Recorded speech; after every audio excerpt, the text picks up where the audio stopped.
Hey guys, welcome back to the layout. So I got a quick layout update for you guys. I haven't been working on much, so that's why I haven't been posting a lot, but I want to show you guys kind of what I've been doing, some little odds and ends. So first off, you guys remember I used to have a ton of grass in the turntable pit here in Newport, so I took that out and I kind of redid it. I've been looking at some photos.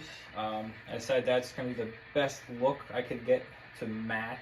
Obviously, it doesn't match exactly, but like turntable styles are different and stuff like that. But for my purposes, I think it's good enough. I'm not the best scratch builder or anything, especially trying to tackle a turntable. One thing buildings, but turntables a little out of my league. So I decided to kind of recreate the best I could. Where you guys see this is the edge of the layout here, obviously, but I decided to add little track stubs for what will be the shop tracks. So when you take pictures or anything, it looks kind of like, you know, you'd be standing where the shop is or whatever. So I do that. I added some junk on the side here. So these are just old trucks and plows and boxes and stuff I had. I just rusted up. Maybe like equipment boxes. They took off locomotives, signal department, knuckles, stuff like that. The usual CP engine shop things. Same with, you know, anything else around the area. So if you guys notice the turntable, I can spin it to any one of the stubs, so I can leave it here like that and look like, you know, they're waiting to pull an engine across. You can also see in the back here I added some water, so it looks, you know, like an old decrepit turntable. I know too, the other thing is, just for you guys know, if you want a turntable that operates, one of the things that's kind of odd with Walther's turntables is the track can seat higher than the track that's in the turntable, so I didn't want that drop down for pushing cars across or locomotives. So what I usually use this for is like a little bridge to go across here, and it's going to go to the bad order track I have on the left. So you guys can see what I do is I have a little box underneath here for maintenance away. Anything bad order, I'll put it here until it's fixed for the session, or I'll just have random bad order cars. So in the session, what I'll do is I'll put these little bad order slips into the consist with the train, and ideally as you're browsing through, say maybe you get from Newport to St. Johnsbury and you go to switch your cars out or switch the paperwork out, you notice, oh, there's a bad order on this. We got to set it out till it gets corrected. So what I'll do is I'll put like bad order, bad knuckle out for 3 sessions, so it's the 4th session that car now comes back in to wherever it's going to go. It's going to get added to that train. So just something to add a little interest, add a little extra switching maneuver for you. Just something to keep the interest, that's all it is, and extend your operations a little longer. Currently, at the moment, you guys can see I have some Delaware and Hudson power in the layout. So I model Lamoille Valley, CP, Boston and Maine regularly. That's my, you know, bread and butter for this line. It's what I really wanted to model. That's the capture I got of it. But right now I have Lamoille Valley RS3s and some CP engines out for sound upgrades. So a buddy of mine's redoing the sounds, doing some custom files and stuff for the RS18Us and RS3s. So we're working on getting those back hopefully soon. I just sent them out about 2 weeks ago, so they should be back probably within the next month or so. But till then, I modeled the Vermont Railway and Delaware and Hudson also, as far as power goes in that area. So I just found a fascination with the equipment. So I decided to bring some of that stuff out for the time being till the other engines come back. Because I'll usually come down here at night, probably like once, twice a week, just run the trains and stuff, and just, you know, nice little decluttering of your head. Just a easy thing to do some switching maneuvers and stuff. So, but that's the big change that I basically have. Everything else I'm kind of just working on. So I'm finishing up the river, or the lake, actually. So we're working on this. I have probably about 2 or 3 more pours left before I take the dams off the front. But basically, it's pretty much 2 realistic water bottles to get this to where it is. Realistic water obviously is pretty expensive, so I try to just do this reservingly. And you guys can see still it's pretty cloudy, so I gotta wait for it to dry probably about another couple weeks or so. And because I'm doing such large pours, I know they're thin, but they have to go on top of each other. That cloudiness will go away after a while. It just takes it a long time to totally dry and seal on the inside, but something that's manageable, so we'll get it there. Another thing I'm working on is over here in downtown Newport.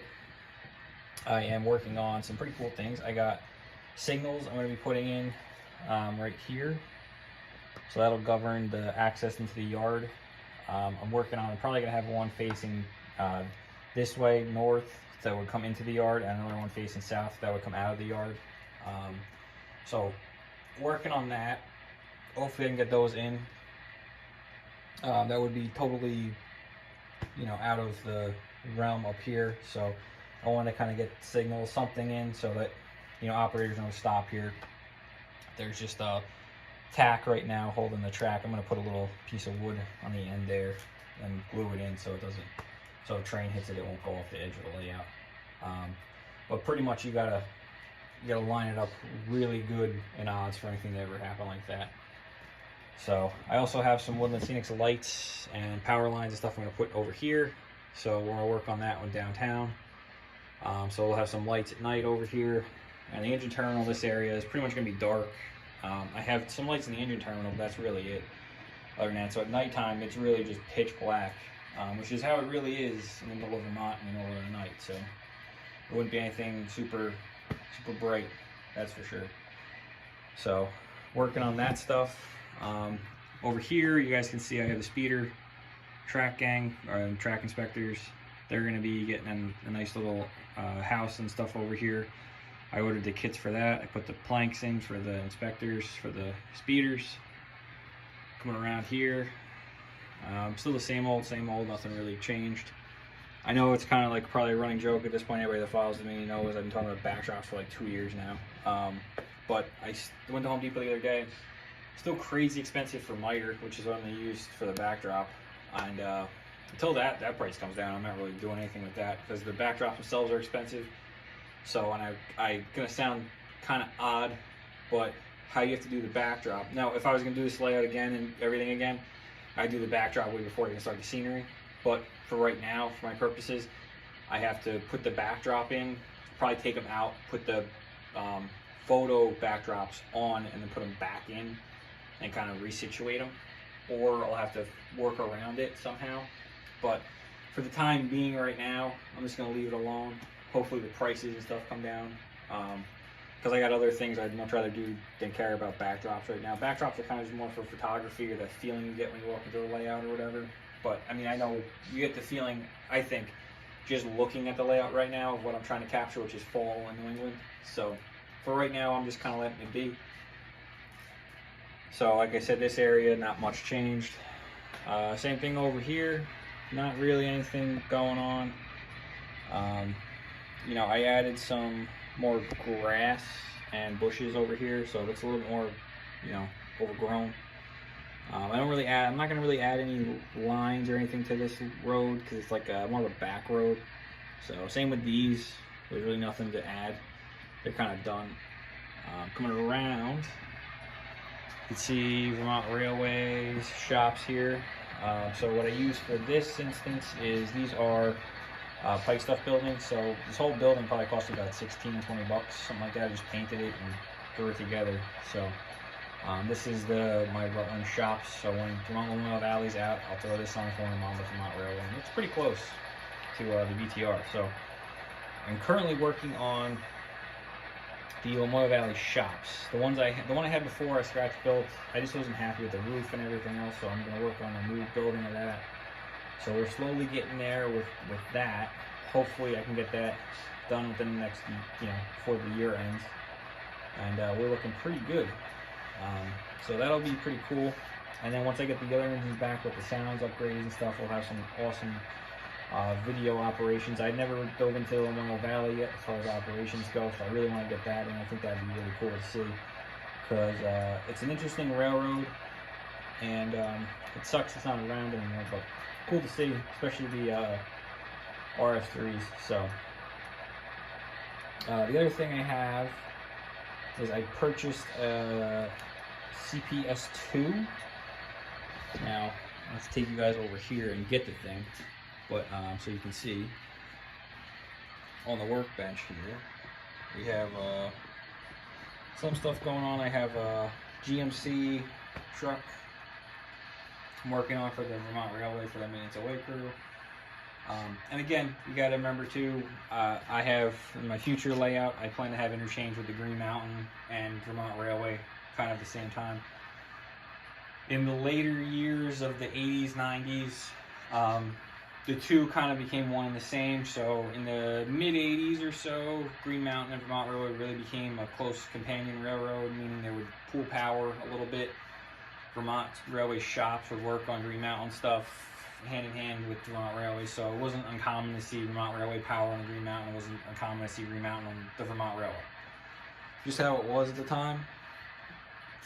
So something that like I like modeling the Vermont Railway. The connection area I want to model in the future would just have one connection with the Green Mountain. So, like I said, not uncommon to see it. The other thing too is any detour trains or things that would happen where they couldn't get to Burlington, they'd have to run around the Green Mountain or run cars over the Green Mountain or run over the CV. So not uncommon to see detour trains from the Vermont Railway. Like it's not uncommon to see here Central Vermont trains over the CP. So that's the nice thing about modeling New England, is that you don't really have to stick to just one thing. It was a railroad at the time. There was many railroads coming together, and especially this time in the 80s, it was a mix of anything you could imagine. So it's really cool to model this area because you get that added realism that something like Boston and Maine Jeep 40 or Jeep 38 working with the Green Mountain RS1 was not like out of the possibility. Same thing with the Delaware and Hudson C425. Things like that did happen. There was power shortages. There's anything. You know, these are little mom and pop short lines that are just trying to move a lot of freight, and they still do it today. So that's the cool aspect that I could say is interesting to see and it's able to model. So if you guys are looking to model something like that, there's 1,001 short lines in New England, and they all have their own little unique past and story and how things move today. So something to just keep your eye out on and look for. But let me dig over here. I'll put you guys a nice little shot real quick, and I'll show you what I was able to obtain with the CP or S2, I should say. So this was an eBay find, and it is pretty rare today to be able to find the S2s. And the only thing I'll say that sucks about this, and this is why I'll have to send it to somebody else, is this particular S2 does not have a front headlight. So I can actually put it on the track here. So it doesn't have a front headlight, which sucks, because in the grand scheme of things you want a front headlight, you know, just for visibility or night switching or anything, you know. So you guys can see I had to change some things to it because it's not exactly correct to the CP, but ideally what I want to get figured out is the front headlight situation. So I'll probably have to send it out for somebody. And the other thing we need is a keep alive in this thing. The area that I think I've shown you guys before with Poland Grain and New Orleans and Ethan Allen plant, the switching there is not the best, and I'll tell you it's because of myself. At the time when I was like just figuring out track work and stuff, I screwed up some of the joiners and stuff like that, so I use the keep alives to kind of work around that, and it works great. It's just the fact that if you don't keep alive, once you go off the main line there, it's like impossible to move an engine. So I'm working on figuring that keep alive situation out. But like I said, I pretty much only use 3 or 4 engines to do the switching up there, and the rest is all run through power, so nothing really comes off the main lines. But that'll be something that I add a decoder to and stuff later on. And like I said, I have tons of engines, so this particular engine isn't something I'm trying to get done like right away, but I was able to find it for a very good price on eBay, and in the early 80s, you're still kicking on their last legs, but still kicking. So let me bring you guys down here, and I can show you a little bit more. So the super unique thing with these is their outgo turbo whistle. So they have a pretty distinct sound, and modeled correctly. Like this is the fuel filler here, so the fuel tank gets filled underneath the cab. So these were pretty gross on this side. It's typical CP things, like you gotta cut the footboards off, added the horn to the top. It's pretty decent weathering. The Atlas ones here are phenomenal though, because they are so bogged down with weight. They can pull a lot, and that's one thing I do like about Atlas, is they really tend to show the modelers in mind with this. So pulling up a hill and stuff, these things can take a good cut of cars. So you can see the back here. Only thing they didn't do with these is install any grab irons or anything, so that's something else I'll have to work to look at. But I'm not going to do anything until it comes back, obviously, so that'll be, once I get sound and keep a lot of stuff put into it, then I'll add that stuff. So, just interesting, a good find. I figured I could show you guys it's another project that'll go on the workbench. So, until kind of get that squared away, you really won't see it, but hopefully one of these days we'll get it taken care of. An interesting note too, this past week I was up in Vermont and New York, and I was able to chase the Bat and Kill Railroad. If you guys don't know, it's one of the last short lines in New York that still runs Alcos. I think there's probably two or three left that just are solely Alco, and they have a pretty cool collection of power now. They just celebrated their 40th anniversary as a railroad, so they were up there last Saturday. I couldn't make last Saturday, decided this week I had some time off. I'd go up there Thursday and Friday, and was able to catch Vermont Railway, then some Pan Am stuff. So if you guys are interested in Alcos, it's a tough get. This was my 7th time up there to try and catch them, and this was the first time I actually saw anything move.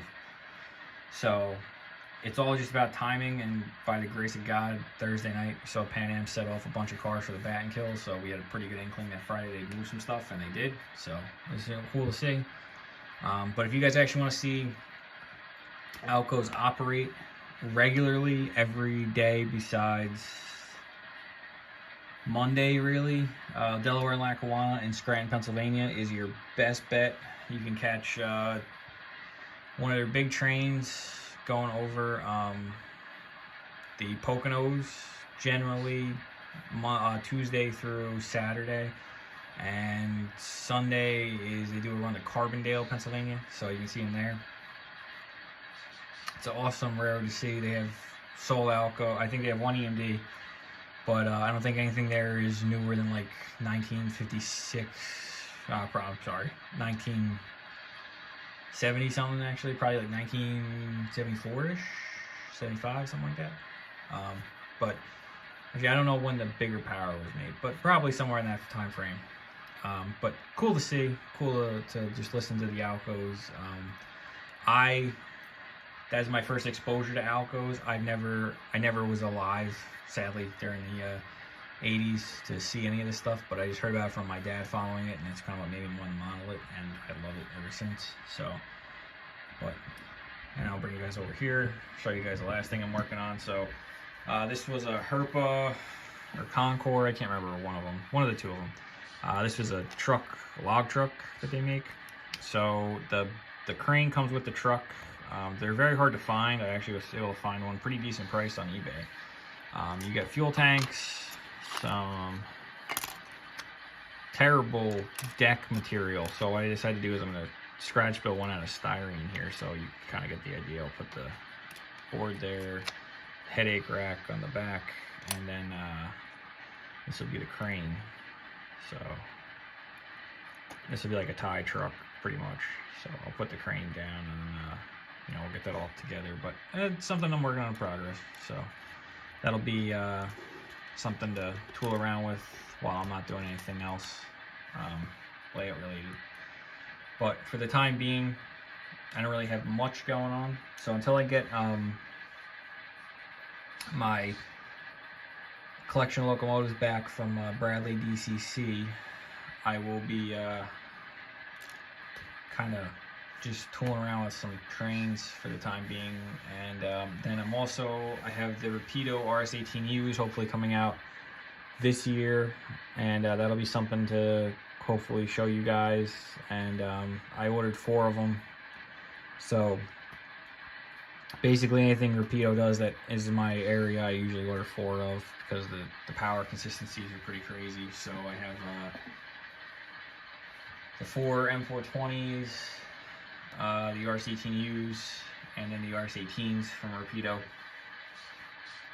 All of which I pretty much use in this layout pretty regularly. So I ordered 4 of those just because the use of this line for this layout. And later on, like I said, my idea is I'm going to model the White River Junction to North Massachusetts line. So that line hosted the Central Vermont, Boston and Maine, CP Rail, and CN Power. CN at the time owned Central Vermont, Grand Trunk. So you had a big eclectic group of power. So all these things that I purchased now are what can go on the next layout. So I just want to make that up front that that's kind of what I do to purchase. I don't really buy to collect. I have a couple engines here or there that I collect, but for the most part it's strictly just for this layout or next layout. Same thing with cars. I have a bunch of stuff I'm going to be selling soon up on eBay. I'm just getting it together now, stuff that I really don't use much of anymore. And it's generally fairly modern stuff. I have some older things. I have a custom single stall roundhouse, some bridges, girders, abutments, G20s, some Guilford stuff, CN stuff. Some of it runs, some of it doesn't, some of it's dummy or whatever. But if you guys are interested in that, let me know. I can point you in my eBay page. I usually do everything buy it now and bid type of stuff. I generally don't do a lot of bidding because I just think you guys get down to the point. I don't need this stuff anymore. I'm just trying to make a little bit of money off of it. Not as what I paid for it, but something. So if you guys are interested, please reach out to me. I can kind of point you in that direction once I start putting stuff up. But anyway, for right now, I don't have anything going on. I probably won't do another layout update till I get my stuff back, and I don't know if I do anything else to really the layout. Like I said, I haven't really been doing much, so that's kind of why I haven't been posting anything. But if you guys want to see run-bys or tours or anything like that, please let me know. I can kind of do some detailed videos on things, certain things I build, or series I guess I could try. I think I got a pretty good feedback with trucks. The last time I did trucks, that's kind of like the only thing that I know the ins and outs of really well, and I can usually build pretty much anything truck-wise. If you guys saw before my maintenance away fleet, I custom built all of them. I can actually take you over there and show you that. So a lot of it's custom built or painted, weathered, anything like that. You can see this truck here, CP. It's all CP trucks. The grade all redid, detailed. So generally trucks are my thing, not really, and trucks and locomotives are my thing. I generally don't do freight cars or anything like that, buildings. But anyway guys, that's pretty much it for now. I'll try and post some videos of run-bys or something while I have my Delaware and Hudson Power and Vermont Railway stuff out. Show you guys that stuff. But that's pretty much it. So till next time, see you guys next time.